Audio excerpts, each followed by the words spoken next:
for our props. We got two guys in Justin Fields, Aaron Rodgers, kind of almost at polar opposite ends of the spectrum. Fields more of a rushing first quarterback. And when you're looking on no house advantage right now, Justin Fields is coming up with a 212.5 passing yardage total for our over-under. And I do say I like leaning under quite a bit here. We actually have Fields projected for over 200 yards passing. We're kind of more bullish on him than I think a lot of sites are this week, but at 212, we're still leaning under here. This is a big total for Justin Fields, and I know he played in the monsoon last week. He only passed for like 130 yards or something like that, but it's still a really tough Packers defense he's going to be going up against.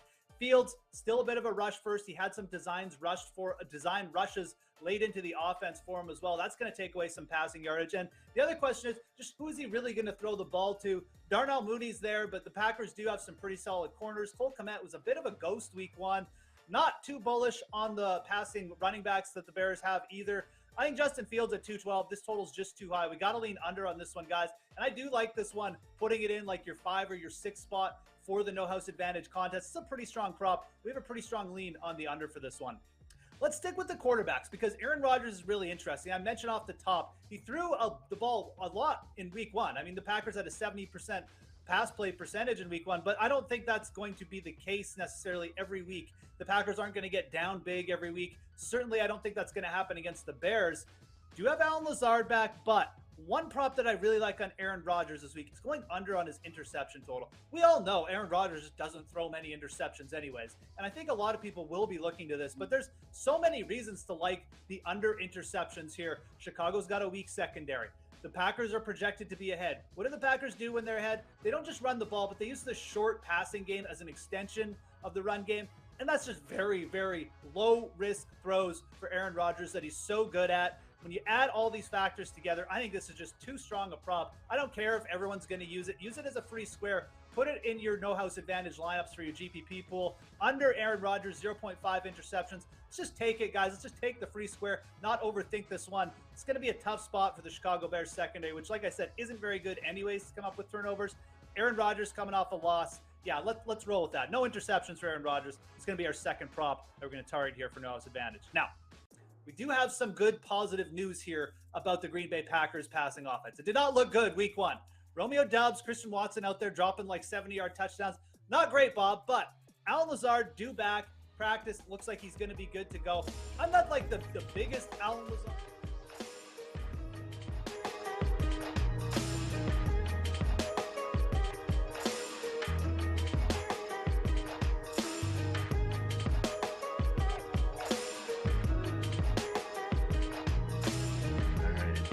Hot.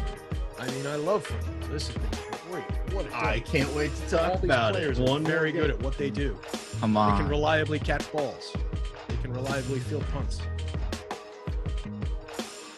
I was heavily rooting. I was saying it in Discord. Like, say what you want about baseball. I love baseball. Everybody knows that. I think it's much more exciting and fun than football and strategic.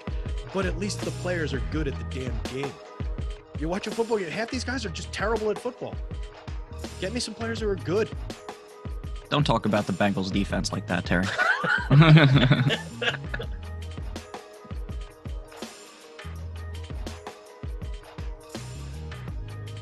All right, Stokastic, here we go. It's your old pal EMac coming to you with Sunday Night Football live before lock. I am brought to you by No House Advantage, and I am joined by my friends, Terry T. McBride and Nick. I'm a Dolphins fan, ride or die for life. Yeah. Lepri, what's going on with let's talk about this for a second. All your off-season antics on Twitter. Is this coming to fruition? Or is it too early to tell? Yeah, it might be too early to tell. You get that? That was pretty funny. That was pretty clever. But yeah, in reality, that was insane. I almost died watching that game. I almost had a heart attack. And then they won, so it felt awesome. That's a nice one. My team, the Seahawks, lucked into one on Sunday Night Football was it Sunday night? Monday Night Football. And then now not doing so well. At least my alma mater, the Washington Huskies, knocked off 11th ranked MSU last night, Michigan State University. And I was in sleep by the fourth quarter. That was a lot of fun. Terry, how's your sports weekend going? And let's include your big win that happened on Monday night. Oh, come on. That's almost a week ago at this point. I'm over. You get a little more money. It was Come on, six figures. It was $189,000. We're going to get one more show out. I'll take the additional pat on the back because that was actually, that's my biggest of that I've put up so far. Did not get the millie today, it looks like. So that'll continue to be the biggest probably for at least one more day. So thank you very much, buddy. Today's gun, like I was saying before the show started, I just think this has been an atrocious day of football, just in like the product on the field outside of the Jets and the Miami game. Both of those kind of saved the day. The rest of this has just been utter nonsense and really ugly football.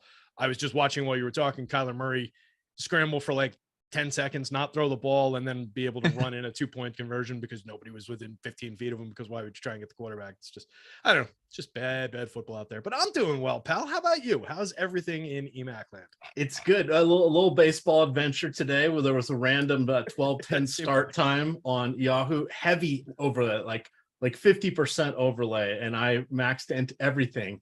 And I'm not very good with using their CSV upload. So I ran 3 lineups. It didn't really work out for me. But there we are. Lessons learned. Like you said, take something away from it, right? You've paid for an expensive lesson, I guess. It is only so much you can do, but it does remind me as I'm dialing back a little here on DK and exploring some of these other sites, that it's a reminder that you can't just jump right in and immediately know how to use the CSV and export functions and uploading lineups, and even on Yahoo or FanDuel, it's got its own nuances. So this wasn't their side error. This was issues I wasn't putting something in the right column, or I had a bad player name, but it kills your entire upload file. It doesn't upload just the ones and error out the ones that aren't working. So that's like, well, at least DK just errors out the ones that don't work. So it's good to remember. And we of course have NBA coming in, and I want to try a few different things. So just a reminder, I didn't want to learn a $500 reminder, but whatevs, it's only money. We're going to bring you the goods tonight. Hopefully I will get a little bit back. And if we get some likes here, let's get up to, what do we got? 400 people watching. Let's get us up to 70 likes. I'll drop some free head-to-heads in the chat. Crushed all you guys last Sunday, and then got my teeth kicked in. Curb stomped on Thursday night. So revenge was had. Team Free Money will be out and about here. We will do our usual fun on the show where we build out the lineups on the 3 main sites. We will, of course, talk about our sponsor, No House Advantage. If you sign up over there, coming in on the link below us here, you will get an extra $25 when you make your first deposit. There's going to be heavy overlay on their contest. This is way better than the Yahoo overlay, I will tell you that. Right now, they have 230 out of 1,200 people in their Monday night main contest. That's a $20 entry point. Their $5 entry point, they have 80 out of 480. So you'll be playing. These are only going to fill up halfway, 2/3 tops in that $1,200 or that 1,200 person contest. I don't think people are going to be jumping into that one. We do have free projections on the site. Those came from Alex Baker himself. Awesome-o. I will drop that optimal lineups page into chat for you guys. And then I'll also drop in we have the raw projections as well. We build out the lineups for you. You may not want to use the first couple because that's probably what other people are going to do. But if you utilize, the 10th or the 12th or the 69th or the 420th one on the list, well, those are probably going to get used as well. So most popular we're doing the heavy lifting for you guys here. So check that out. Hat tip to No House Advantage on that one. All right, we are we hit most of our takeaways. Nick's still in euphoria right now for Tua Tagovailoa.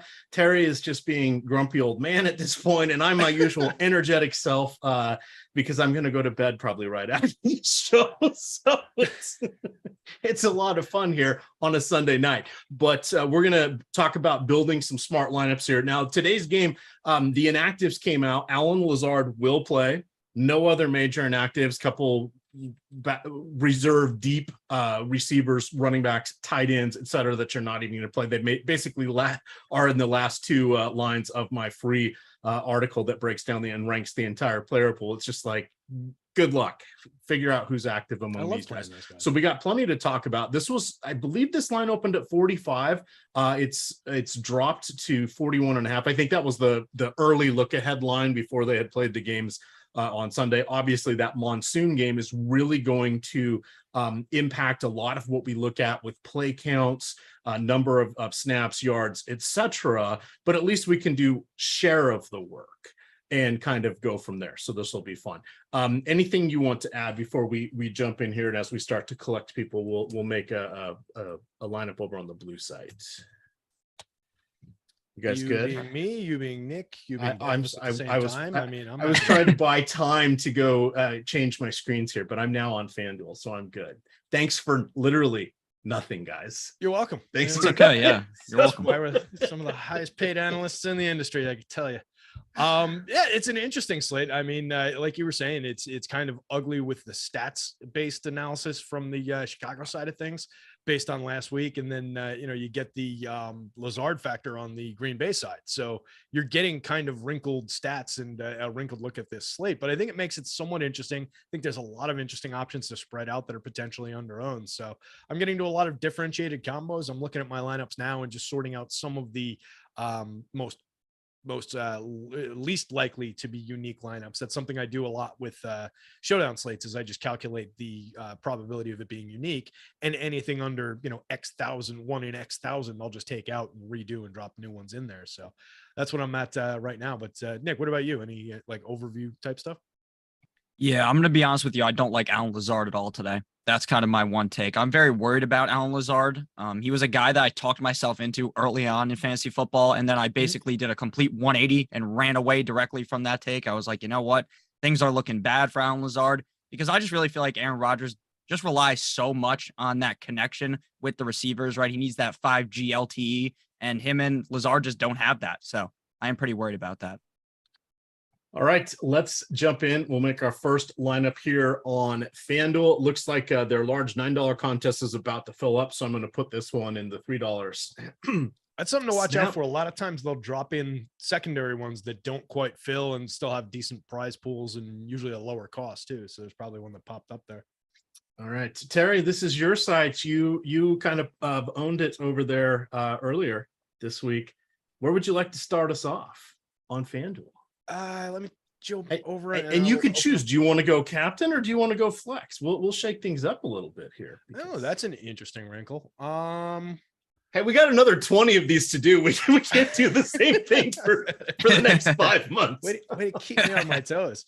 All right, so everybody knows I'm always looking for a little bit of a leverage position at the captain spot here on the FanDuel slate. So like last Monday, for example, I went with Judy, who was somewhat popular in like the just under 10% range, I think, in that role, but he had a great leverage score. I'm looking at the board now. The top two guys by leverage are Mason Crosby and Justin Fields on the FanDuel slate. I don't necessarily want to put either of them in this lineup.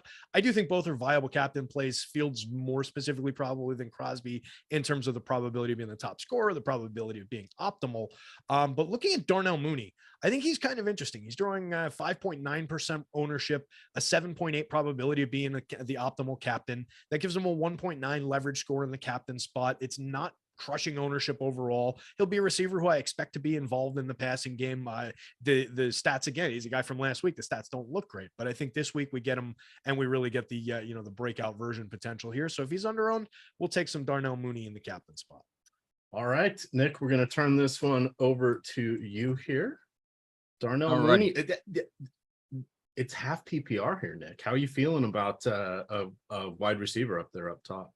I like Darnell Mooney. Darnell Mooney was my guy pretty much all offseason. I really talked him up over on the fantasy football side. I like him a ton. I think last week you can kind of just take the numbers, fucking launch them out the window, right? Really, who cares what happened in a game where there's 6 inches of rain, when there's a torrential downpour? Like, how are you supposed to take anything from that at all? Obviously, the Bears win. That could be good for morale or whatever. But the fact that Darnell Mooney didn't play too hot in a torrential downpour doesn't really concern me. So we're just going to keep things simple.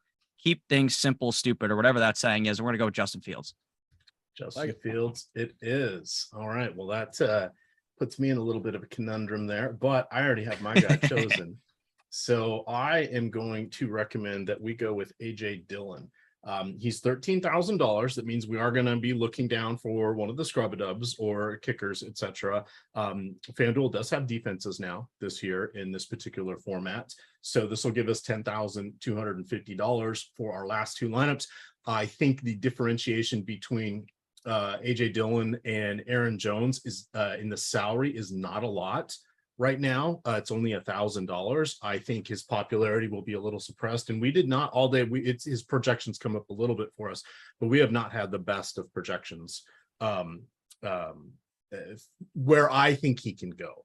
I think you can play both him and Jones in the same lineup with no issues whatsoever. It all comes down to where the touchdown lands, right? So that's what's kind of moving the projection around, is the likelihood of touchdowns. So I have strong feelings about this one. Last week, I had strong feelings about Aaron Jones. That did not work. We know Jones can score from anywhere on the field. He's had several multi-touchdown games. Didn't he have, was last year or 2 years ago, he had like a 4-touchdown game against the Cowboys or something like that. He's had, he's an explosive player. He will have good games. So will Dillon, but they've got kind of a zero in the passing game. I agree with Nick that I'm a little worried about Allen Lazard, who's been out for several weeks with an ankle injury. And then their tight ends, Robert Tonyan missed most of last year. And, Aaron Rodgers doesn't have the safety blanket in Devontae Adams anymore. This is an entirely different offense. It's going to be going through the running backs, who are also going to be doing a lot of pass catching. I like their touchdown equity, which is important on FanDuel. Terry? I like that. I like that as a concept for going into this one. And I think you're right. You're playing that game of where does that touchdown land between those two backs. They're both going to see volume in the passing game, on the ground. So I'm happy to go there. And then I think it's kind of interesting if we want to stick maybe with that theme of like the wideouts might not be the best spot to go here. Maybe it's a lower volume passing game for the Packers. They keep a lot on the ground, or they keep a lot of action with the backs. Maybe we look at one of these tight ends here, and we've got Robert Tonyan. Robert Tonyan is drawing a ton of popularity at 14%, or relative ton, I guess. 7,500. I think he's a very viable, excellent play here. But I also think it's maybe interesting to consider Josiah DeGuara. Just get that weird secondary tight end play. And maybe I'm just a little biased in how I built my lineup the other day, right? But that's the kind of play that does pay off. These low-owned 2% guys who might get 1, 2, 3 looks, but turn it into 25 yards and a TD. And that's maybe all we're going to need here. So I think that's another interesting angle toward grabbing another piece of the Packers here. And then it leaves us 14-5. We can do basically anything we want except for Aaron Rodgers with that money. Yeah, all right. That makes sense. Who was that, Terry? Tonyan? Josiah DeGuara. Oh, DeGuara. Yeah, the other tight end. All right. The other, not Mercedes Lewis or Robert Tonyan tight end. All right. So Nick, trying to thread a thin needle with that. We'll let you wrap this. This is a tournament up. pick, by the way, for people who are out there building cash lineups. This is a tournament lineup that we're building. Yes. So Nick, you can go anybody except for the quarterbacks. Yeah, I don't think Aaron Jones is the play here, but what do you guys think about playing 2 running backs on the exact same team? I'm not against it for this particular. Actually, I'm not against it for either team.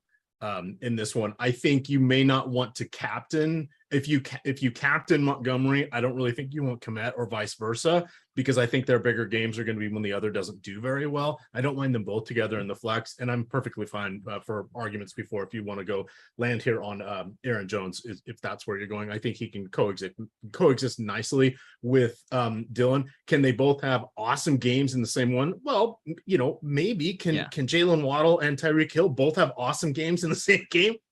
Well, we just saw it. So weirdness can happen. Is it an outlier? Yes, but it's not like one is totally going to take everything away from the other. It just comes down to who's doing a little better in the passing game, who breaks off the bigger run, who gets the red zone variance, and that'll be the person that has the better game. Because, we could see one of them go 20 carries, 110 yards, no touchdown. The other guy gets 2 touchdowns.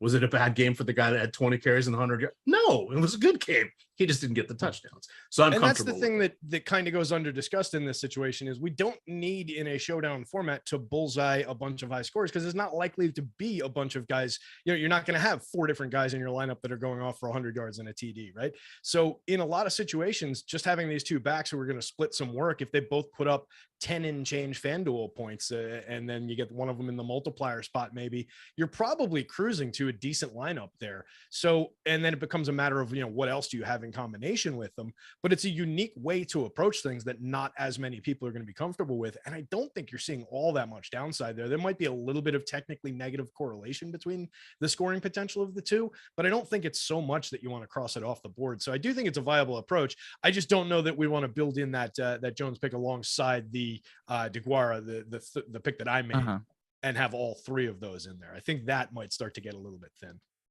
Okay.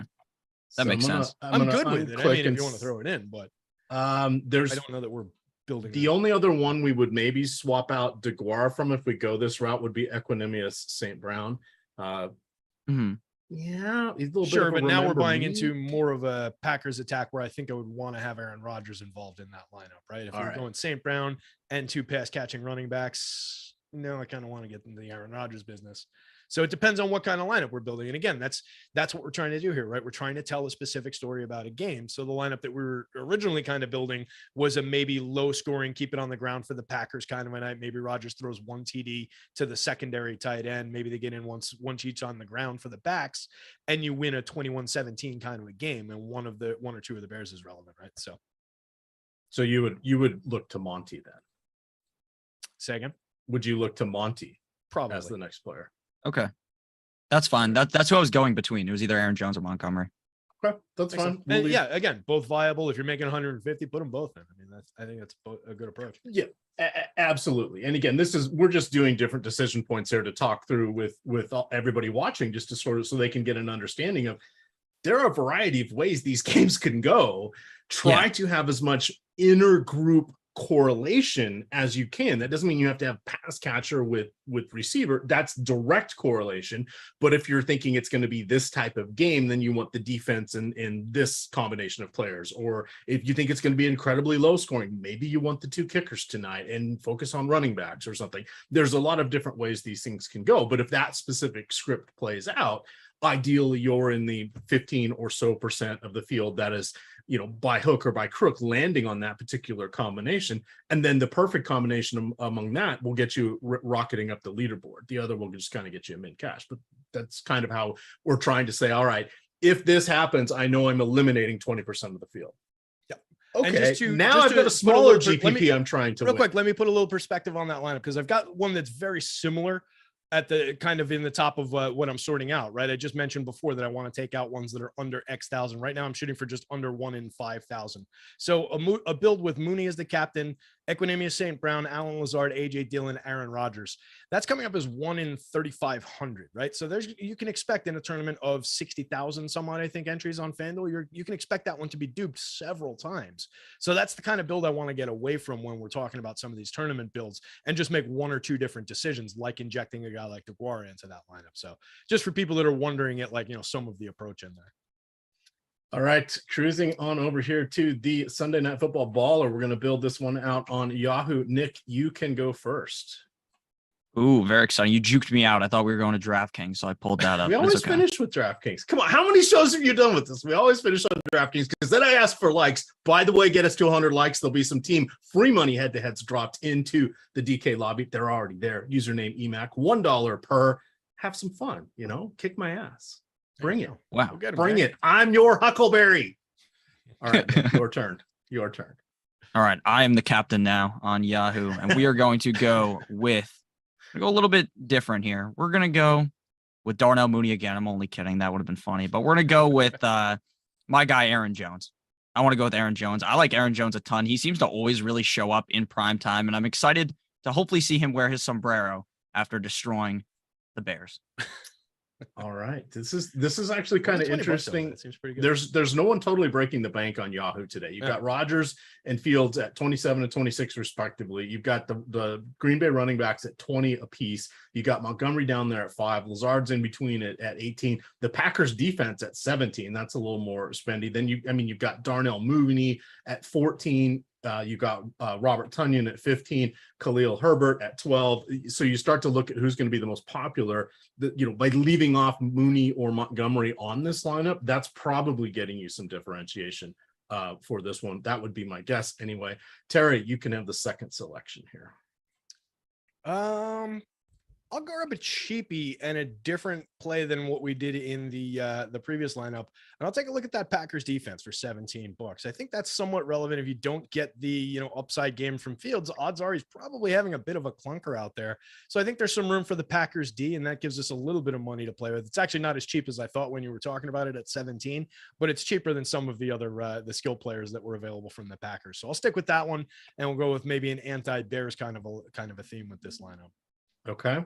That makes sense. We got $19 a piece here. I think the Packers defense may give us a skosh, not a ton, but a skosh of some differentiation. If we go Darnell, I'm looking at Darnell Mooney. We just built ourselves into doubling down on Jones and Dillon. I don't really want to go that route here, although I think it's perfectly fine. Fields would be another intriguing option here. Let's go with Justin Fields at 16. And then Nick, you can make the next selection. We have $16 each for our remaining players. Alrighty, sounds good. So we are going to go with my guy. You know, it's always tight end season for me. We're going with Cole Kmet. Now, again, just not taking anything away from that game up against the Niners. He only had 1 target, no catches. But again, torrential downpour. Continue to reiterate that. It was a bad game script for Cole Kmet, I think, here up against Green Bay. He could see a lot of targets because really, besides Darnell Mooney, they don't have too many players to throw the ball to that are actually talented like Cole Kmet is.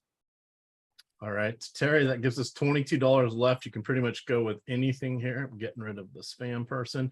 What would you like to do here? We're going to leave some bucks on the table. I don't think that's like a a problem. SpongeBob SquarePants shaped kind of a person, just a big rectangle of a person. Yes. Made out of spam. I like it. Yes. Who was your pick? I know Nick. We've got Jones in the captain or the superstar, Packers defense, Justin Fields, Cole Kmet. Justin Fields. Okay.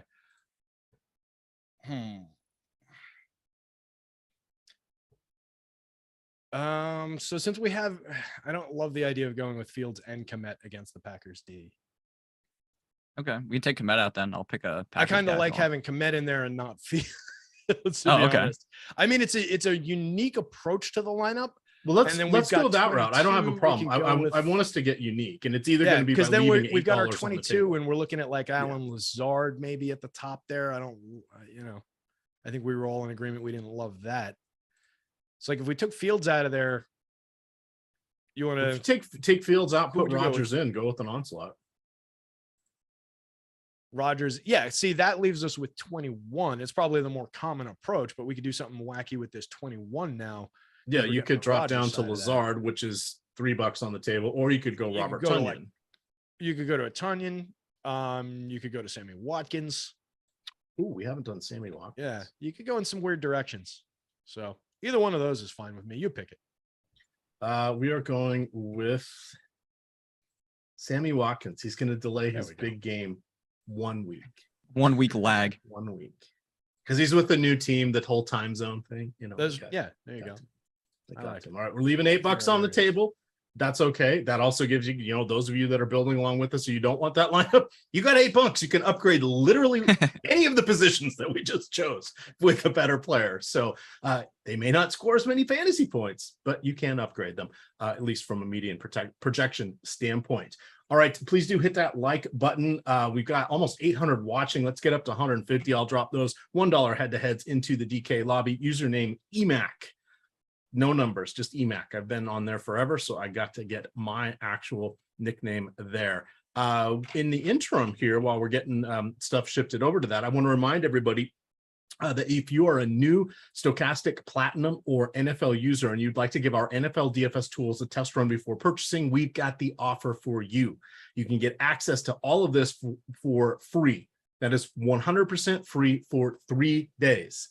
This includes full access to all the premium content and tools that we have to offer on stokastic.com and our new tools, such as the lineup generator, player compare tool, as well as projections, ownership projections, top stack, the boom bust tool, and much, much more.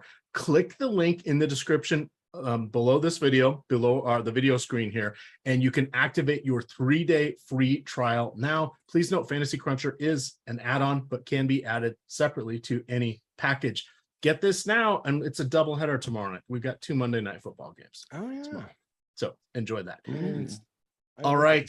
Well, let's see. Nick's coming off a high here. We're gonna let him make the first pick over on DraftKings as we build out that lineup. Oh wow, super exciting.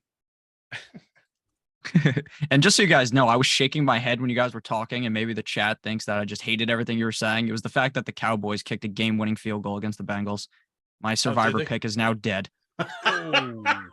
You hate to see it. Remember what's whatever. It's only money. It's only money. Yeah, it's just money. It is what it is, right? So I got the captain spot here. I'm the captain yet again, and we haven't done anything super chalk here. We haven't done anything basic. We haven't done a captain tight end either. I mean, I'm just teeing this up for you. That's true, but I honestly don't think either of them are going to end up being the optimal captain. Okay. Fair So enough. let's go with. So there are limits to your tight end theories. Yeah. Like Dawson Knox, of course. If he was playing tonight, then he'd be in the lineup. But let's go. Lock button, of course. Yeah, insta lock button, just 150 of him. So let's go. I said I hate Lazard, but I almost kind of want to do Lazard. Okay. Because I feel like there is a chance that Lazard has a big game and just completely shocks me. Because I am wrong sometimes, guys. Sometimes we're wrong. So let's go with Lazard. Right. We're going Lazard. I'm going to add in, let's add in Aaron Rodgers. I mean, Mr. Discount Double Check is the 2-time MVP. He's got 4 MVPs in his career. Let's see what happens. Let's make this a good one, fellas. Terry, what do you got? So that was Lazard, then Rodgers, if I heard you guys correctly. Aaron Let me Rodgers. just jump over here. AA Guys in. So that's a Lazard. That's a Rodgers. That leaves us $6,300 per spot to spend, $25K total. Watkins 78. I think I'll take Mooney off the board again at 78. I think that's a pretty good price for him, only pulling 31% popularity at the flex spot. I guess that's a little higher than I was hoping it would be. I think that's a good play for the money though. Just looking at the salary and getting over to the Bears side of things. I don't think for this lineup's purposes, we really want to go up to the Montgomery salary at 9K. That's going to knock us down to 54 per for 3 spots. All right, let's change that. I'm going to go to Montgomery. A little bit less. That's going to make me change my pick. Ooh, so spicy. We are looking at this from a realistic standpoint here. If you had stayed with the other route, I was going to go with Khalil Herbert. Okay. And then we would have stayed away from Monty. Yeah. In this one. I think the price differentiation on FanDuel is relatively significant. This was the one I kind of had in my head where the projection had a much bigger chasm than the other one did for the Green Bay running backs. But I don't want to put both in this lineup. Let's see. So that leaves me considering too many Aarons on this list. Tonyan. Ooh. We are going to go. It'd either be Tonyan or Watkins, but that only leaves us 1,700. That's going to put us in a pickle, and I don't want to do that. Because all right, let's talk through some of these cheapies here. So you've got DeGuara at 2,800. You've got Cole Kmet at 2,000. That's probably the call. If we go with Kmet, that leaves us 6,500. We can't quite get up past the reserve quarterbacks. Then we're looking at a Romeo Doubs, a Cobb, a Herbert. If we say, all right, well, that's making it a little odd for us. We could go with a Mason Crosby and double kicker our way out of it, which actually is not a bad way to go in what we think could be a low scoring game. That gives us Rodgers to Lazard. Yeah, I like the kicker spot. We're hoping the running backs don't score. So this is the fragility of this one. We don't want running backs to score for Green Bay. We've got the top 2 likely scorers for Chicago, and then we take both kickers. I think that's the way to go on this one. Let's do it. I like it. All right, let's lock that one in. We are 47 minutes away from lock ourselves. I do have those free head-to-heads in there. Somebody give a shout out if there aren't any left. I'll put some more in. This is going to be a tricky head-to-head night. I just not a lot of confidence in what's going on in this game. But guess what? We're all working with the same uncertain environment, and that's there you go, folks. Go get him. You heard it. He's not confident. Yeah, burning money today. There you go. Should I preemptively put another 10 in there for that? I like it. Perhaps so. I will have to do that. But in any event, we're going to cover any of the analysis we didn't hit for our show, for our matchups here. We have the awesome the Stokastic Hall of Fame. We're going to talk about our sponsor, No House Advantage. So coming in back to the top here, we have Chicago on the road. Of course, Aaron Rodgers, I'm going off memory now because I just closed out my note sheet. I'll see if I can find it, but I think Rodgers is like 23-5 against the Bears in his career. Pretty impressive there. Pretty impressive. So we got a 10-point road dogs here. Again, absolute disaster of a field conditions in the last game. So we can't really take a ton from it other than Justin Fields had a couple moments, has the confidence of his team. going in on the road to someone that they always lose to. Now that Devontae Adams played a big part in those losses too. Don't lose sight of that, and he's not there.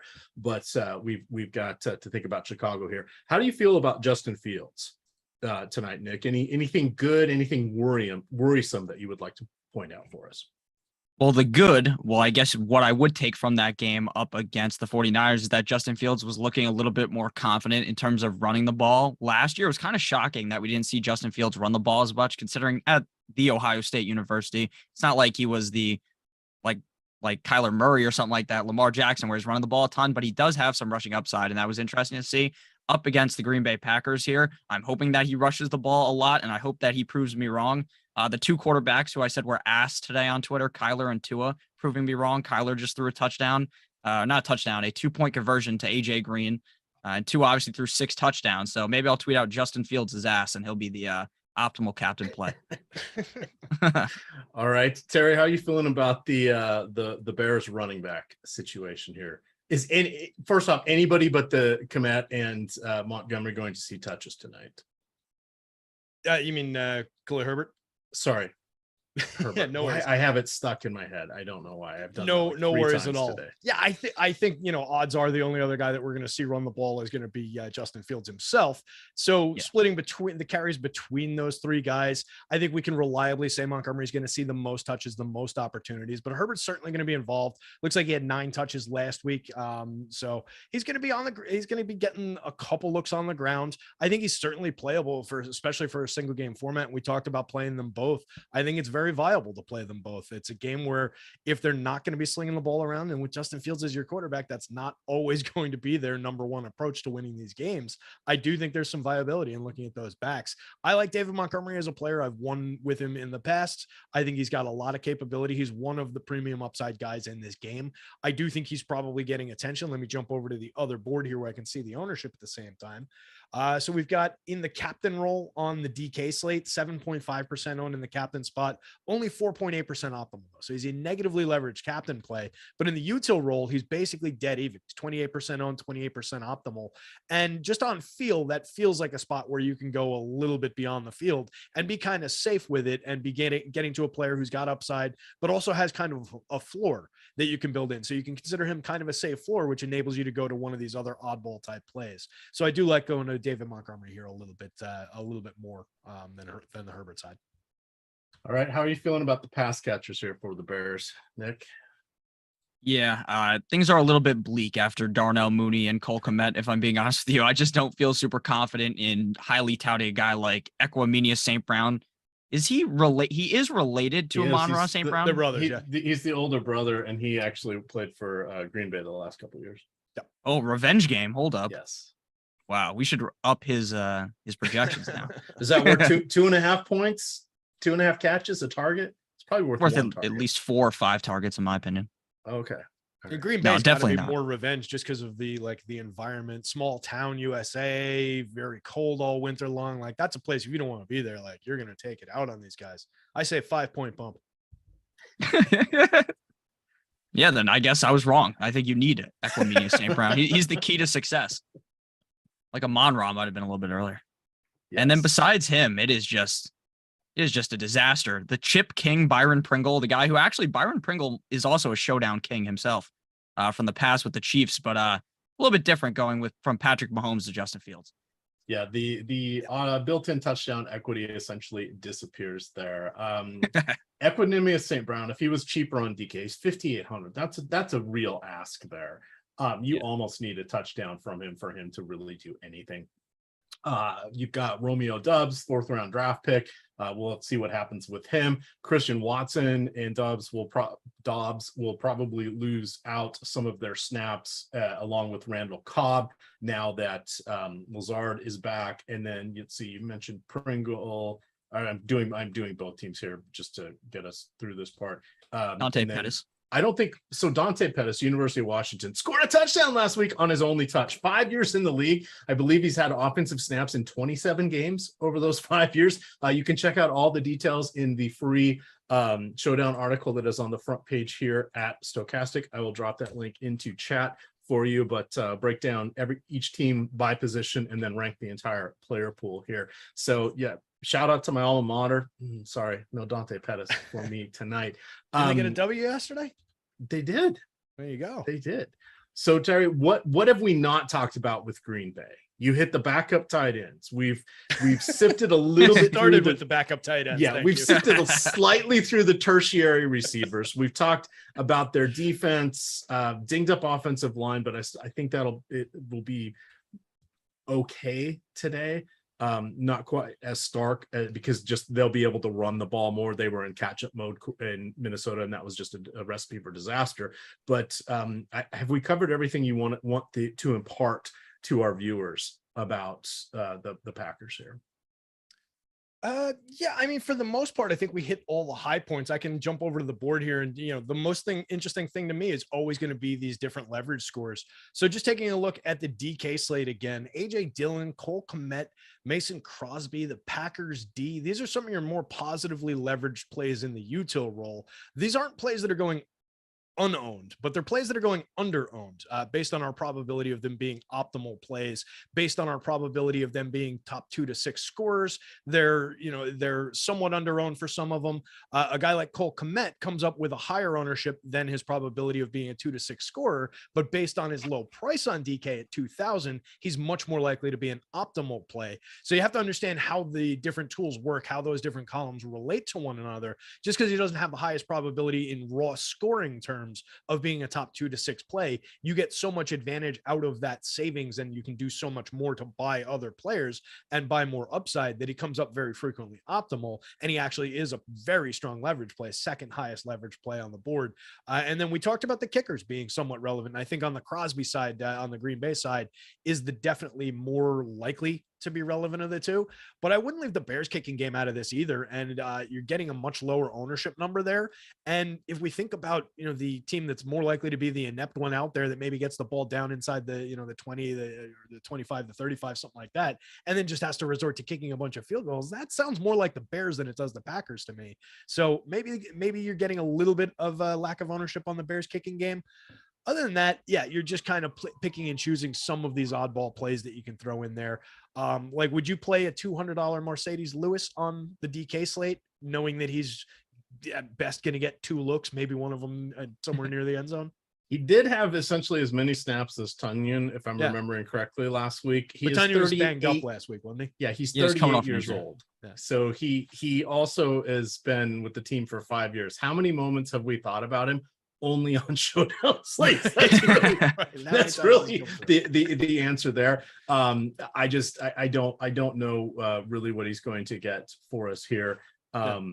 It's just one of those ones for $200. I could see that just big body tight end catching the ball, one of those 3-yard little fades in the end zone and ruining everybody's day. So at $200, I think you can work in a few shares. You don't have to go crazy with it. It's not like anybody else is going to it. So you have a couple of them. You do something completely different than the field. It works out. You don't need him to go out and catch 8 balls for 100 yards and 3 touchdowns. You just need him to catch that 1 pass for a touchdown. And at $200, you're golden there at that point. All right. I think we can start talking about general theories. 5 ones, 4 twos, 3 threes. Nick, do you have a particular lean on this? I mean, everybody's going to be thinking a 10-point dog or a 10-point dogs. I don't want very many Chicago Bears, but how are you feeling about the various lineup configurations? Yeah, I would definitely be trying to point closer towards having more Green Bay players when compared to Chicago players. I know that we talked a little bit about Khalil Herbert. I'd be very interested in Khalil Herbert in this game. I really think that he has a lot of upside. And honestly, he looked a little bit better than David Montgomery last week, just from the eye test standpoint. And also he had a better box score compared to David Montgomery. So I'm really interested in him. And I definitely want to go more favored in terms of the Packers, because as we all know, Aaron Rodgers himself even said that he owns the Green Bay Packers. So this might be a bloodbath. Yeah, it's just an interesting thing. We don't get to see people come out and say that all that often, do we? Yeah, no. Very bizarre. Terry? Aaron Rodgers, I think, is very much in effort mode for maybe the rest of his career. So I think you're going to see him doing stuff like that a lot. Yeah, it sort of feels that way. How are you feeling about what is the math telling you? For those people that are kind of popping in late, is there anything you want to cover with regards to leverage or anything like that? We've probably got had one update since then. Nothing really dramatic changed, so perhaps not. Yeah, I just went through some of the more favored leverage spots on the DK slate. I can do the same, taking a look over at FanDuel for the util spot. We see it looks like both Packers running backs are actually sitting at the top of the board in terms of being the most likely to be handy, very optimal, very positively leveraged, very likely to be top 2 to 5 scorers. So I think that supports the idea of that you can play both of those guys on the FanDuel slate and get away with it. And I think that playing both of them will be a little bit differentiated. It's something that people will just naturally not want to do. So if you lean into that a little bit, and I'm not saying do it in every one of 150 lineups, but maybe you pick it up a little bit more than you might naturally be inclined to, I think you get a little edge there. And then the Bears D, oddly, at 8,500 is sitting as our third highest positive leverage score. They're not getting much attention at all, 13.5%. Equinemius St. Brown right below them, 14.7% owned. Both of those are fairly low ownership marks for items that will be involved in this game. Like, it would be weird if Equinemius St. Brown isn't involved in this game. The Bears D is certainly going to have the opportunity to put up some points or hang on to their points, depending on how it's scored. So, I think both of those are interesting, at least for tournament play. You get down to like Sammy Watkins, only 5% owned. We talked about Sammy DeGuara, 2.4% owned. These are the oddball plays that can end up tournament winning, especially if we're thinking about a low scoring game, a game that goes, a little bit toward the under, doesn't quite involve a big shootout type of a passing game. You catch one of those oddball touchdowns, a couple yards, a couple catches, and you are good to go with these under-owned plays. So that's how I like to make my lineups with these. All right. Somehow I have created a Mercedes Lewis captain lineup. I love it. Love that. Oh, dear God. Oh, dear God. Put Tagar in it too. What the hell? Please, Lord, let this be a 16-7 game. You go kick this day, and there's one touchdown. That's basically. I have a Mercedes Lewis captain lineup. That's impressive. Ambitious.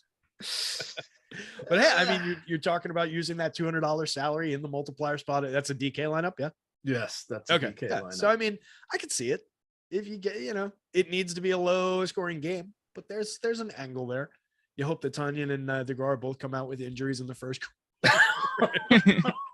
No, I hope he just goes down and scores on the first play, and then he's smoking cigars on the sideline for the first drive. That's what we really need here. For that one. Yikes, I can't believe I'm doing this, but what else? It's only money. I gotta make up for some of my losses today in baseball. So this feels like a savvy play. Don't try this at home, gamers. Don't try this at home. All right, I'm about ready to upload my lineup, so I'm good here. We got tons of time here before kickoff. We have a chance to talk some No House Advantage. They've got pick'em contests over there. That is their featured contest. If we look at that right now, it's 350 out of 1,200 people. My math is letting me know that that's damn near empty. So that is $10,000 to first. Yes, it is incredibly top heavy.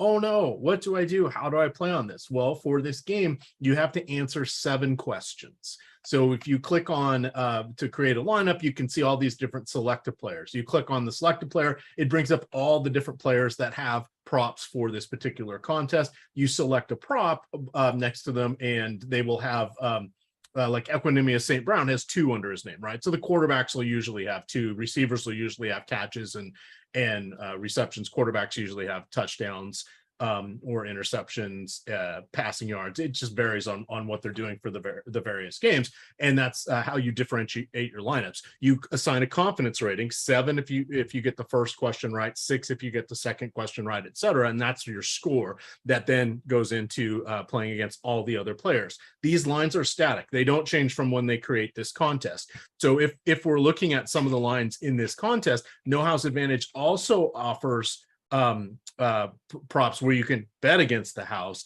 with what we're used to seeing in those fantasy player props. So if we look at a player like David Montgomery, he has 44 yards in their player prop contest. However, in the pick'em contest, it's 55.5 yards. That's because they did it earlier in the week or whenever. So that they're also trying to make it a number where people are willing to take the under. They want some differentiation here, right? So that's how you can decide if you feel strongly about something. You come in through the link that's below us here, and when you make your first deposit, they will give you $25.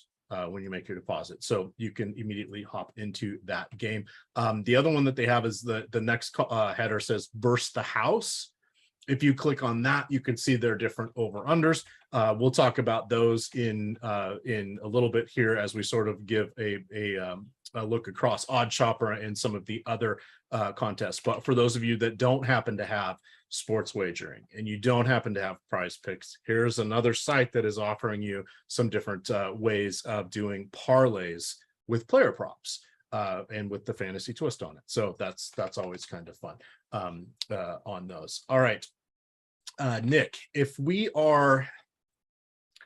what is your strongest conviction about this particular game? My strongest conviction that there's going to be multiple tight end touchdowns. I'm only kidding. Do you have that tattooed somewhere? Yeah, I do. Just right on my chest, and it says no regrets, only tight ends, or no regrets. What did the tattoo actually say in that movie? That's in that movie. It was no regrets. Yeah, no regrets, tight end only. I was thinking yours could just be regrets, but with the TE at the end switched so that it says TE, so it's like tight end. Oh, that's awesome. And that says do not resuscitate underneath as well. That's escalated quickly. Okay. My strongest conviction was for marijuana possession, but that's another story. For it to have a vote? It's not legal in your state? It's legal here in Virginia.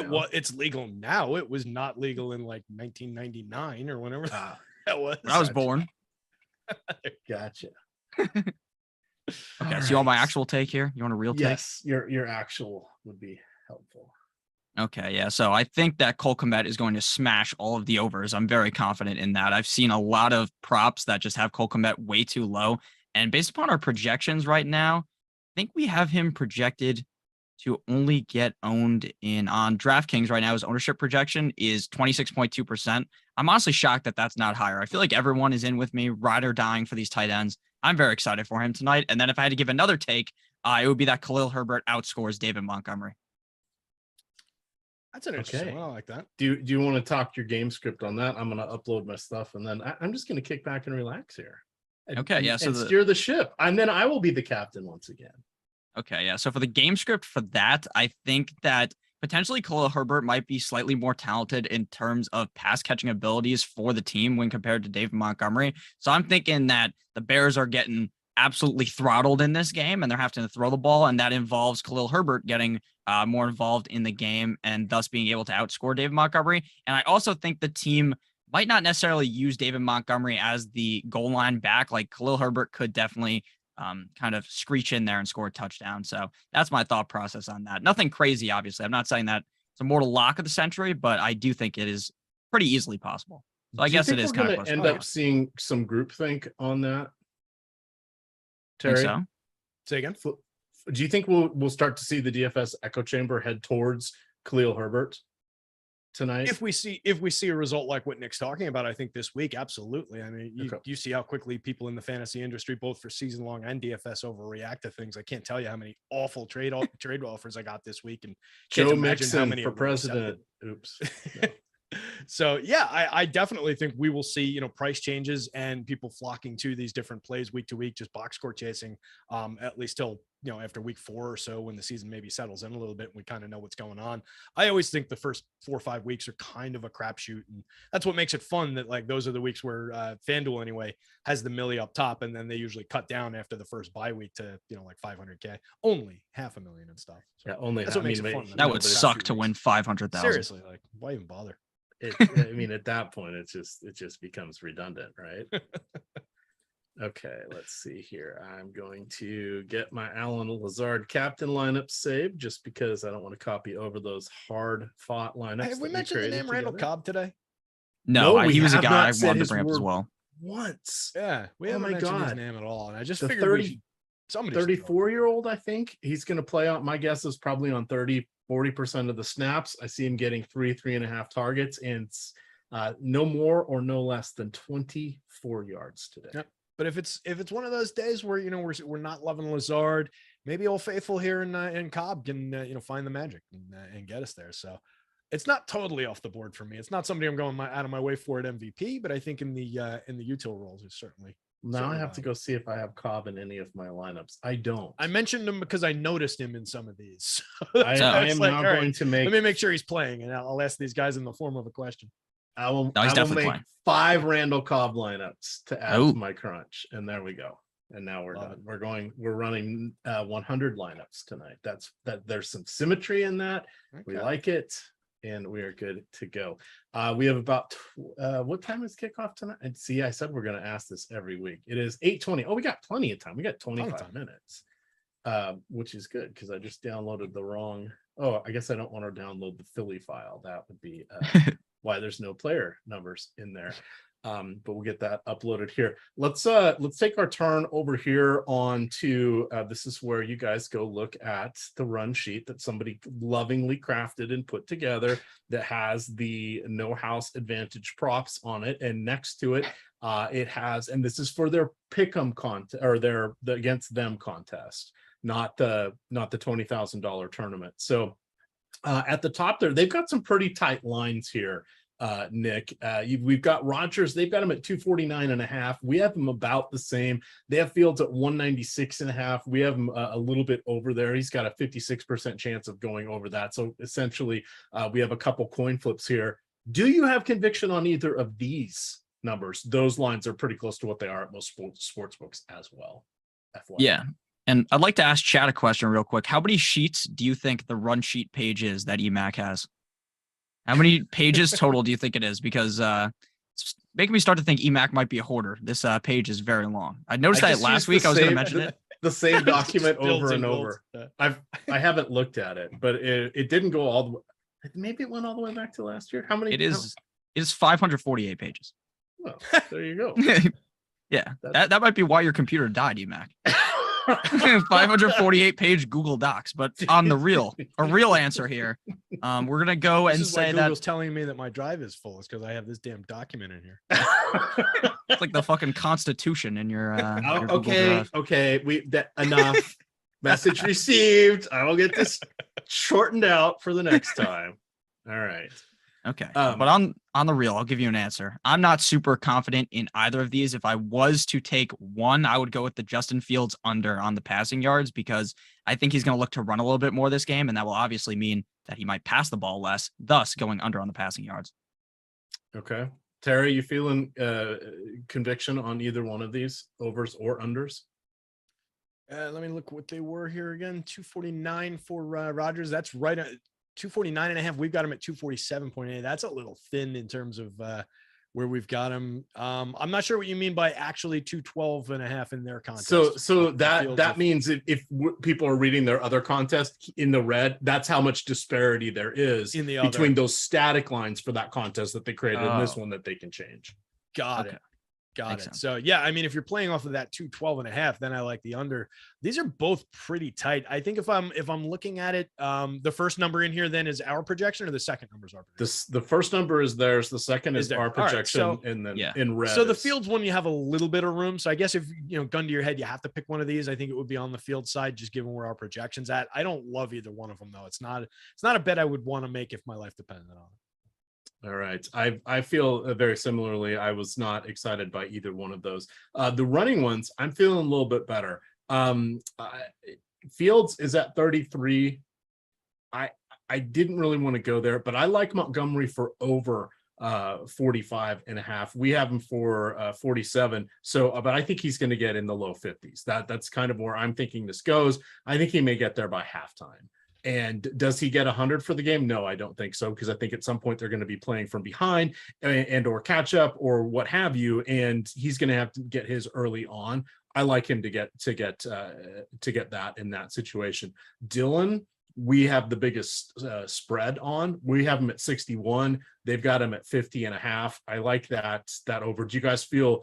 How do you, if you were going to put numbers on the where it plays out for the Green Bay running backs rushing yards, we figure there's going to be about 120 rushing yards between them. Rodgers maybe has, not that he ever goes anymore, but something, somebody else gets a carry, an end around, whatever there is, figure about 100, 120. How do you think the split's going to go, Nick? I would say I think it's going to go in favor of Aaron Jones this time because head coach Matt LaFleur, after that game last week, said that 8 touches is not enough for Aaron Jones, which tells me that, hey, let's give Aaron Jones a push. Now, Aaron Jones at 55.5 here, I think that goes over. My bet would be that Aaron Jones does get probably 20 more yards than A.J. Dillon. Okay. Oh, that's maybe a better way of saying it. Terry, do you have a lean towards that? If you're how many more rushing yards does jump? Look at that. It's a much more succinct way. We are now using that, Nick. Whenever we have shared backfields, I am using that strategy. Thank you. That was worth it. You saved us innumerable time throughout the rest of the year. Terry, what do you think the delta is between our shared backfield? So if I'm following this correctly, I'm trying to tell you which one of these running backs will rush for more yards. Is that what we're talking about? And that? by how much? Yeah, no, I think Nick hit it on the head. I like how he had that split teed up, and that makes a lot of sense. And then if you're just thinking of it from the perspective of maybe it's a game that gets away from the Bears, I think Jones is the guy who's going to help them salt it away as well. Just to, feed him the rock a little bit as the workhorse. So I do think it goes down that way, and Nick hit it perfectly. All righty. You want to turn that around, do the same thing for the Chicago lineup, then we'll do the Stokastic Hall of Fame. We'll give producer Chris a chance to get that called up, and then we'll answer some questions. We actually have some time for questions today. Look at that. So we know that Nick thinks that Herbert's going to outpace Montgomery in this one. I see it maybe the other way still. I think Montgomery gets another game where he's going to outpace Herbert just on general, just having been there, having been the lead guy, been in that role. Yeah. And he's a guy who's still got the capability of breaking one. So I like the Montgomery side, but I'm interested to hear just, Nick dig into that one more time, just because I like, I want to hear that comp again from Nick's perspective. So what was it that really draws you to Herbert as far as him getting out ahead of Montgomery here? Yeah, I don't think it's necessarily the rushing yards. So if you were just asking about solely rushing yards, I do think Montgomery will get more rushing yards. But I do think that if the game potentially gets out of hand and they have to throw the ball a lot, I think they might look towards Herbert, because I personally believe that Herbert is a better pass catching running back than David Montgomery. So I think if the game script goes the way of the Bears are just down bad in this game, then I think that we see a lot more Herbert. And if I was talking about just yards as a whole, rushing plus receiving, I do think Herbert could beat him out, not by a wide margin, maybe 10 yards. Okay. All right. I like it.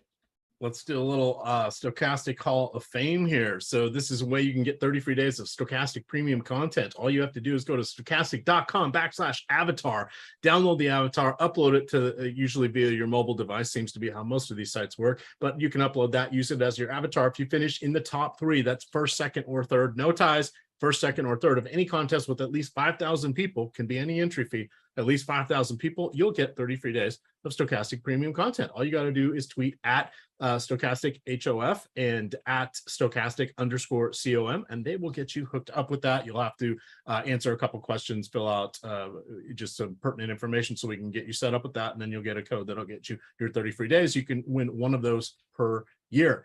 All right, moving on here, we have DJG coming in here with $335. We're liking that. Ooh, that's from Thursday. He's got Mike Williams there in the captain spot. Good way to go. Nice. Pretty solid, 128 points over there on DK. Looking very good there for DJ. He says, thankful for winning. You guys helped me with your content. Appreciate it. Next one up, Harrison Edmond says, as always, Matt Gajeski is the best in the business.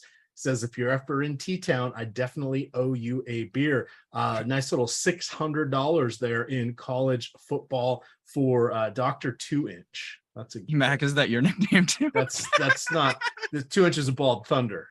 2 inches of bald, okay. Big difference. Big, not a doctor.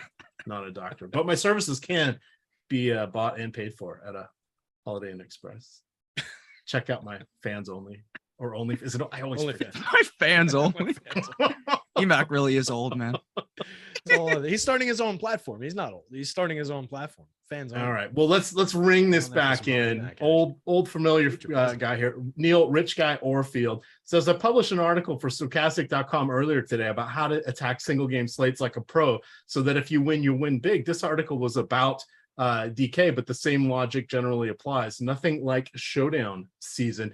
$92,000 there for him over on FanDuel. That stunner. Apparently he and Alex, I think, were friends in high school. So that Yeah, Alex was talking stunner, about that on the show this morning. I didn't know. yeah, he is I a knew his- $1 million winner there. We've seen his username out there for quite some Yeah. time, but apparently he and Alex go way back well before Osimo. So the site anyway. So way to go there. That stunner, that is quite impressive. What I don't think they asked this morning was he in the original emo band that Alex wanted to put together that the name Osimo came from? Okay, Because that was originally Awesome Emo, as I Yes. understand it. Yes. And it evolved into Osimo. So I want to know if that guy was in the band. That is a follow-up question that we will have to take care of. Samuel Hillman pops up here. He's Chillman over there. Says it took a couple weeks before I got this. Not a field of $5,000, but shout out, I won $1 million. Not a field of 5,000. Yeah, it was the Fantasy Golf Mega Millionaire. Way to go. That's very, very awesome. $1 million.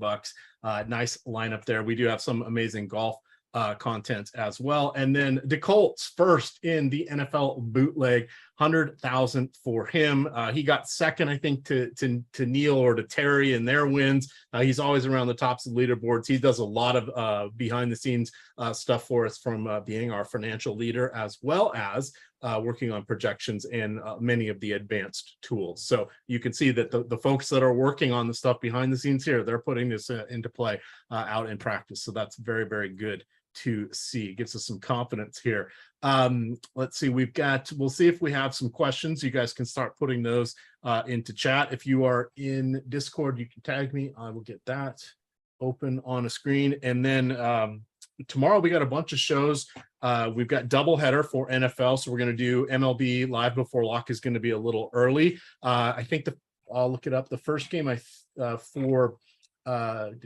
should have had this up before, because now I've crossing sports in my mind. For the NFL, the games are at the same time. They don't start at the same time, but the first game is on ESPN. It's going to go at 7:15. The second game will be at 8:30. So we will do the live before locks, probably since it's I think about 90 minutes before that first kickoff, if not a full 2 hours. So and MLB live before lock will be the hour prior to that. Should they play the Packers D on both sites, Terry, the blue and the green? Yeah, I have no issues with the Packers D on either site. They're drawing a little bit of attention in the captain role on the FanDuel slate. 5.7% probability of being the top overall scorer, 6.4% probability of being optimal in that MVP spot, and then they're getting a bunch of attention in the util spot on FanDuel. So they're positively leveraged in util. They're slightly negatively leveraged, but easily playable on the FanDuel slate. And then looking at them on DK, pretty similar story. A little bit stronger in terms of the optimal rate, a little bit less in terms of the probability of being a top overall scorer, but a 1.4 leverage goes to positively leveraged in the captain role, and then positively leveraged in the util spot, 31.9% optimal and a 25.5% ownership projection. So nice, easy play on both sites. I definitely think there's some upside there. And it just helps with when you roster a defense, when you roster a kicker, when you roster some of these backup tight ends, I think it helps you with telling a story for the game. Right now we know, all right, we've got the Packers D in there, so we're probably shooting for the Bears not fulfilling their end of the game score, and we're looking at a game that's going to maybe trend under, or you're looking at a game where you just want to load up aggressively on the Packers offense and shoot for their upside. And in either scenario, I think you're building a somewhat unique lineup. So I think it just helps with this telling the story of that lineup. So I like the defense play a lot there. All right, Nick, do you have a snap count or an estimate of Randall Cobb's work tonight? Oh, to be honest with you, while I love Randall Cobb, he's actually one of my highest owned players in best ball, because I just love drafting him in the 20th round. I love that upside of the old man strength coming through. But in reality, I don't think that he's going to be he's probably going to be around like 35-40% of snaps. I think he gets a target or two. All right. Terry, race fan 22 says, super chat $1.99. Can you provide your two favorite captains on DK? Easy for me to say. Two favorite captains on DK. I will say Austin Dillon is my number one favorite captain. All right, I'm looking at my my leverage column here on the DK slate. I started the show calling out Darnell Mooney as one of my favorite captain and MVP plays on both sites. I think I'm going to stick with that as one of these. He's right in that sweet spot of a guy who's not drawing too much attention, very nice projection, very nice probability of being optimal, top scorer, all that stuff, slightly positive leverage. So I'll go Mooney in one of them. And then if I get another one, I mean, you know, the easy, obvious answers are if you want to just drop one and Aaron Rodgers into that spot, that is, you can never really go wrong there. But we see quite frequently that the quarterbacks with their high salaries don't necessarily make the best captain plays on DK because of that salary multiplier. So I would avoid that. I'm going to look back to, instead of sorting it by leverage, I'm going to look at the most likely to be optimal now. And I'll actually go with you on the AJ Dillon call. He's the second most likely to be optimal play in the captain role. He's slightly negatively leveraged, but it's really just efficient ownership that you're dealing with. If you need to go lower price than that, you could maybe get away with a Mason Crosby captain game here, to be quite honest. I think there's going to be a good amount of volume for the kicker. If we're thinking about a low scoring game, he's a low scoring, low salary option in that spot. 6.8% likely to be the optimal captain. That's about half of what the quarterbacks are, but it's a lot more than a lot of the other skill players are. And he's the most positively leveraged captain play on the slate. So just to throw an oddball in there, if you need to save a lot of salary, Crosby's an interesting consideration. All right. This is his age 38 season. He is 7 for 8 from 50 yards plus over the last 2 years. Okay, there you go. My notes were correct. And go to that other person who Nick answered before. I have 20 out of 150 lineups have Randall Cobb in them. So okay, I would imagine none of them are in the MVP spot. Okay. We'll do the same thing for FanDuel. Terry, in just a sec, your favorite FanDuel leverage spot. But I do want to call out the No House Advantage. Their Pick'em tournament is not even half full, 532 out of 1,200. We do have free No House Advantage. We've actually built out the optimal lineups for you. I'm going to drop you the link to that page.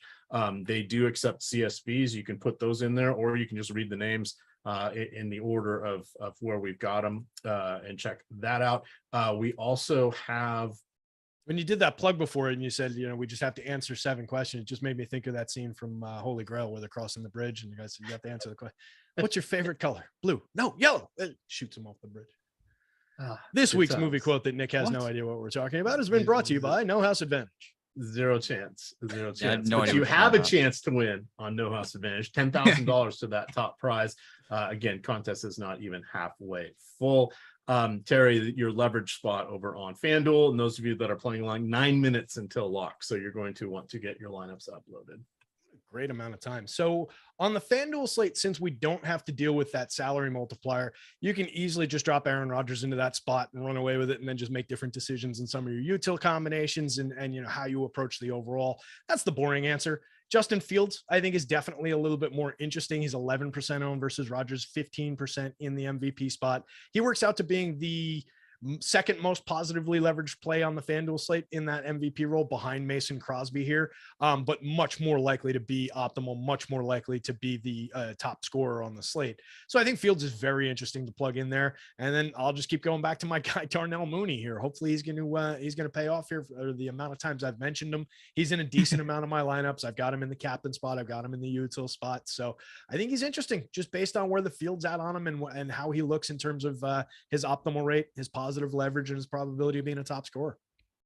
So I have not 1, not 2, but 3 Green Bay tight ends that are on more of my lineups than Randall Cobb. Okay. I thought you were going to say you had one lineup with all 3 of the Green Bay tight ends in it. No, I did set a rule that I could only have 2. I'm thinking that should have been 1 would have been the better answer and looking at where the portfolio has landed, but here we are. These, you know, I've got tons of the running backs for Green Bay. I only have 1 lineup with Khalil Herbert. That is an oversight on my part that I will just have to live with. And what was the other one that really popped out? Captain Aaron Jones was my, and Dillon make up a quarter of my captains. The Green Bay defense is 10%. So I'm not looking for a very high scoring game tonight. Yeah, I think 40 is reasonable. So I could see 35, and it's still, you know, all you need is a couple of those touchdowns to end up being field goals because somebody's drive, even if the Green Bay's drive start to stall out, and both teams run enough that the clock should be moving. How many lineups do you have with Aaron Jones, Aaron Rodgers, and Amari Rodgers, all 3 in them? Triple Roger. I do not. I just think it's fun that they're. I do not have Amari Rodgers, but last week I did play several iterations of the all brown lineup. There you go. I saw on Twitter today the Hunter Renfrow to hit a home run and Hunter Renfrow to score a touchdown. Ooh, That was a sick bet. That's a good one. I like that. Very solid. Very solid. 7 minutes to go here. I'm just looking at some of these oddballs, right? Because these are the tournament winning plays, and not necessarily these guys that I'm going to name, but like oddballs like this. Like a Romeo Doubs, 7,000 on the FanDuel slate, drawing some numbers from us. He's in a couple of my lineups, trickled his way in around the edges, but not a guy that we've really brought up on the show. Sitting at a 0.2% probability of being the top overall scorer on FanDuel, but a 6% probability of being a top 2 to 5. That's playable in the util spot.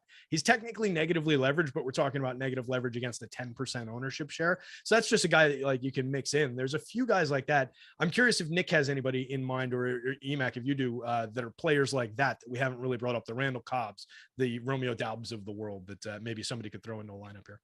Yeah, real quick. Say Carlos Santos' name. He's 3 for 8 and 50 plus over the last 3 seasons. They don't really let him kick a lot. I would say if it's going to be anyone, Sammy Watkins. I think Sammy's a good one. We talked about Sammy a little bit. We got he got for an oddball. The short trip. Perhaps having Lazard gives them the defense one other player to, I don't want to say worry about, but one other capable NFL level starting receiver than they had last week. Mm-hmm. So I think that could free him up a little bit. Nick, where were you going there? I was just going to say about Dubs. Or Dubs, however the hell you say this guy's name. He is like the fantasy darling, the guy that everyone drafted because of those preseason games. And he also has that narrative. Remember, Matthew Stafford and Cooper Kupp eat breakfast together. Romeo Dubs and Aaron Rodgers eat lunch together all the time. So who knows? Maybe we'll see a big pop-off game here from Dubs. And obviously, he didn't play that well last week, but no one on the Packers did. So he did get 5 targets in that game. So I think we could see a lot more of him. And then when it comes to Christian Watson, I'm going to be honest with you. I wouldn't be surprised if Rodgers didn't throw him the ball once after what happened in that game against the Vikings. I'm trying to see how his name's official. Even this. I think it's Dubs or Dubs, maybe. There's arguments on articles about it, so who knows? Well, tune in tonight for the official. Someone's saying Dobbs in the chat, like DAHBS. Is that how you say it? Dobbs or DOOBS? Dobbs.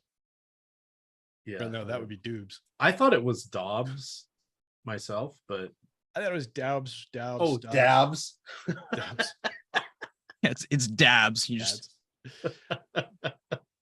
All right, 4 minutes to go here. But that means we've got 4 minutes for you guys to get us up to 200 likes. We've got about 800 people watching. We'd really appreciate that. We gave you the goods here on a Sunday night. Kicking off tomorrow with all of the late afternoon fun. We've got 4 o'clock is going to be the MLB Live Before Lock. At 5:15, we're going into the NFL Monday Night Deeper Dive. That is going to be for an hour. And then we'll be shifting over for the last hour for Monday Night Live Before Lock. There are 2 games, one going off at 7:15, the other at 8:30. You've got what is it called? The watch along party, the playback watch along party. Eitan is going to be running that. Eitan friends will be dropping by. He'll be on for about 90 minutes. But knowing him, he'll hang around as long as people want to hang around. That was fun when they did that a couple of weeks ago. We can't do those on Thursday nights. We learned because of the Amazon Prime has specific streaming rules, but you actually go sign into this. Doesn't cost any money, but you can hear those of us that pop in, comment, live bets, stuff like that, and you see the game at the same time. Their stream was ahead of my stream when we did it the other night, so it's relatively close. Your stream's old. It's like, no, I've got Verizon Files. It's not. That's not my technology problem. But just saying, it's not lagging by a ton. Of course, everything. And it sounds like they'll be talking about the second game at the start of the first game. They'll be talking about Showdown for the second game, which is good. If you're leading into that, it looks like FanDuel has a 2-game main slate up for that, but I imagine they're going to have pretty solid single game slates for that as well. Yep, DraftKings is kind of in a similar boat. They may have just posted their biggest contest yet. They hadn't when we started our show, but I suspect they're trying to gauge what they think people will do after today. So. Yeah. Let's see. FanDuel looks like $100K to first, $9 in the 8:30 Minnesota Philly game, and not to $20K, $9 in the early game. So FanDuel focusing more on the second game, which makes sense, and then a nice 2-game slate. All right. We need 18 more likes. Come on, get us to 200, guys. So we're giving up our Sunday afternoon here for EMac Sunday didn't stay up evening. past his bedtime to not reach to whatever total likes he's asking for, guys. Come on. I know. Yeah, what the hell, guys? What No, is I it, haven't 200? liked it. 200 Now we need 17 more. There we go. 250. Come on. Come on. Because Come on. If we don't get EMac up is to burning the if we don't candle get at up to both ends. He's gotta be up in, 250, 4 hours to go to work. yeah, if we don't get up to 250, next weekend's going to be a lot more reads. We're going to talk a lot about No House Advantage and how you could sign up with them using the link below us and get $25 with your first deposit, how their contest is barely half full for tonight. You get $10,000 up top. It's a $20 lottery ticket. But come on, you have a realistic 1 in 600 chance of winning $10,000. Okay, that's Next week pretty is promos only. All the analysis will be written in the description below. yeah, absolutely. Absolutely. But we are just about at kickoff. So we're going to get on out of here because I know Chris was trying to avoid bedtime and bath time for his kids, but his wife sent a note and said, get him out here. I need some help. Where's the reinforcement? So producer Chris, sorry about that. But we're going to get on out of here. You can follow Nick on Twitter at Notorious FNTSY. And you can find Terry at Digital B21. I am at EMac DFS. And of course, it is Awesome-o. Pardon me, Awesome. Damn it. It's time. God damn it. Of course, it is Stokastic. Oh, he's so tired. He doesn't even know what's COM. This guy. With C9. that, gamers, good luck. Boom, boom, boom.